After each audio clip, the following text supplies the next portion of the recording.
Well, that multi-million-dollar makeover of Government House is practically complete. A 3-year renovation that has a hefty price tag in excess of $20 million. Today, the historic structure was blessed and rededicated in a special ceremony on the Hill. Carla Palmer reports. There was pomp, pageantry, and circumstance throughout the ceremony, blessing and rededicating Government House and the Office of the Governor General, with both members of the Royal Bahamas Defense Force and the Royal Bahamas Police Force showcasing talent and skills, leaving Alison Mason Rolle alone in a solo performance.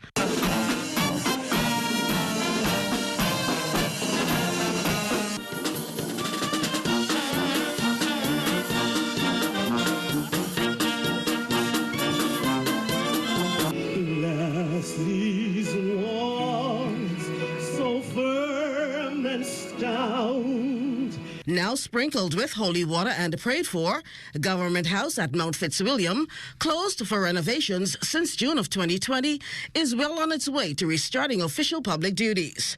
And after a 3-year temporary relocation to number 1 Montague Place, Governor General His Excellency Sir Cornelius Smith is extremely pleased with the work carried out. The renovation and restoration of Government House were critical, not only for the many dignitaries who call on the office of the Governor General, but for Bahamians. You know, we did a survey among Bahamians to give us their impression of Government House previous to the renovations. I need not tell you of the results of that survey. They all said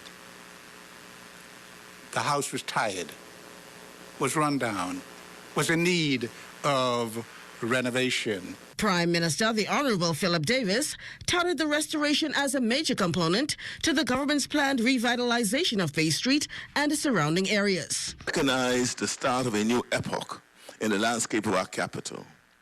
Just this past weekend, the cruise port, past couple of weeks ago, the cruise port was officially open to the public. And headway is being made on broader Bay Street rejuvenation.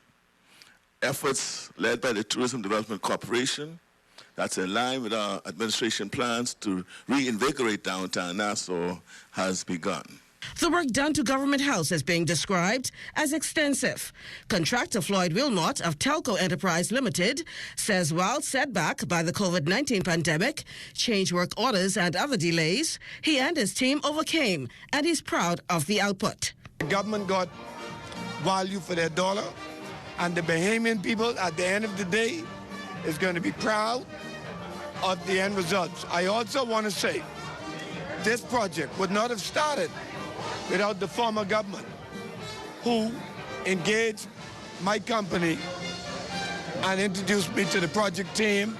We sat down, started with one number, and that's where we are. Also, I want to give kudos to the current administration because they did not stop, cancel, and review this project.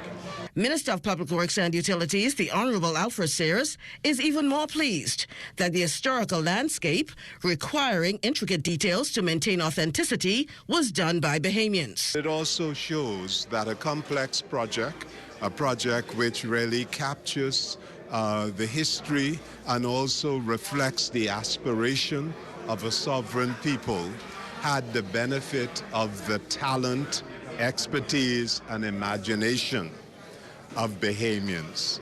Construction is still not complete, but it is hoped that the Governor General and his wife, Lady Clara Smith, will return to Mount Fitzwilliam soon.